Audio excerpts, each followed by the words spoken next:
Cuando en el registro fósil encontramos una patología o una enfermedad, alguno puede pensar que estamos leyendo una historia negativa o triste y resulta que es todo lo contrario. Tú cuando encuentras una patología, cuando encuentras un callo de fractura, cuando encuentras un hueso que se ha deformado por una enfermedad, en realidad, con esa cicatriz, lo que estás viendo son los esfuerzos de ese cuerpo por reparar ese daño.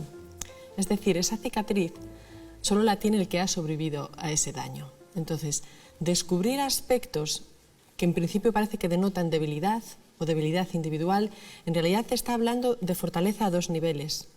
Fortaleza individual de aquel que fue capaz de superar durante un tiempo esa enfermedad como para haber desarrollado esa cicatriz que yo puedo leer. Si te mueres inmediatamente no queda cicatriz, no queda intento de supervivencia, ¿no? Las cicatrices las lleva el de la batalla el que las supera. Pero además hay otra información importantísima para nosotros que es la de fortaleza del grupo. Si tú te encuentras, por ejemplo, un cráneo, como sucede por ejemplo en el yacimiento de Dmanisi en Georgia, que es el yacimiento en el que se han encontrado los restos humanos más antiguos fuera de África, con 1,8 millones de años, estamos hablando de un periodo en el que las herramientas eran muy básicas, muy rudimentarias, en las que no se tenía conocimiento ni control del fuego. Si tú te encuentras, como ha sucedido en ese yacimiento, el restos de un individuo que no tiene dientes y tiene una edad avanzada, tú estás teniendo de manera indirecta información sobre una población que lo ha cuidado, que ha tenido que encargarse de darle de comer o de protegerlo porque estaba menos preparado que los demás. Y otro ejemplo importante lo tenemos en la Sierra de Atapuerca. En el yacimiento de la Sima de los Huesos se han encontrado los restos de los fósiles de una niña de unos 9 años, a la que se le apodó cariñosamente Benjamina, que significa la bien querida. Y en este caso encontramos una patología que es una deformación craneal, que se llama una plagiocefalia, y es porque esta niña ha tenido un problema de manera que tiene una deformación craneal, su cabeza ya no crece de manera normal porque se le cierra antes de tiempo una de las suturas craneales, lo que por una parte le va a provocar una deformación física, ¿no? Ya se le va a ver diferente porque su cabeza ya no crece como crecería pues, la de un individuo sano, pero además probablemente va a afectar al desarrollo del cerebro. Es decir, estaríamos hablando de una niña en el Pleistoceno medio que tenía un aspecto diferente y que tenía probablemente algún retraso psicomotor, a pesar de lo cual sobrevivió hasta la edad de 9 años. O sea que de nuevo te está hablando de un grupo, y yo creo que eso es muy importante recordarlo en el día de hoy, que era tolerante con la diferencia.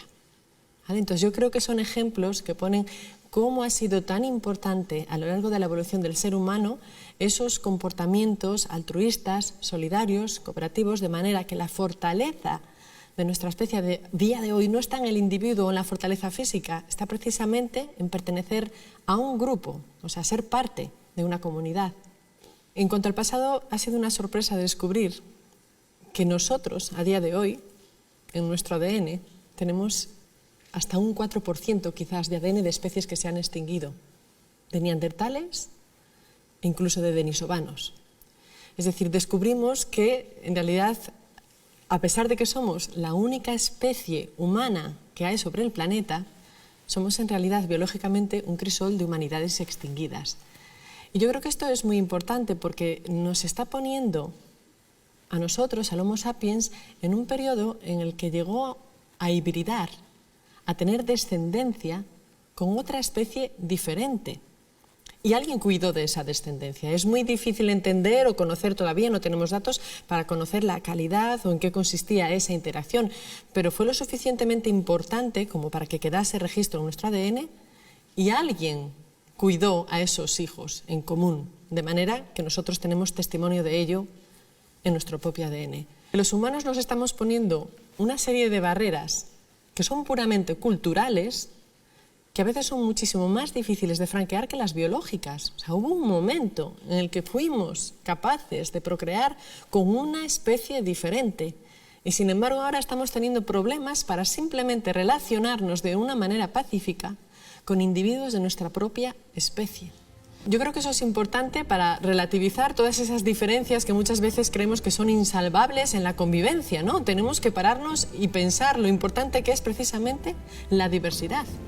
Probablemente de esa mezcla con los neandertales Homo sapiens ganó una serie de ventajas relacionadas quizás con el sistema inmune, con la reproducción, con la piel para exponerse a nuevos ambientes, por ejemplo, que le posibilitaron la conquista de territorios que para ellos eran completamente nuevos.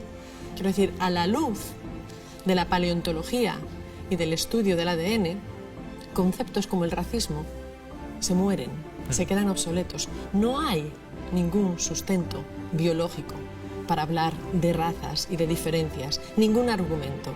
Por eso creo que es tan importante a veces conocer nuestro pasado para poder poner en contexto, ¿no?, y darle su medida de verdad a muchos de los argumentos que alegremente se utilizan para hablar, para diferenciar y para poner barreras y puertas cerradas.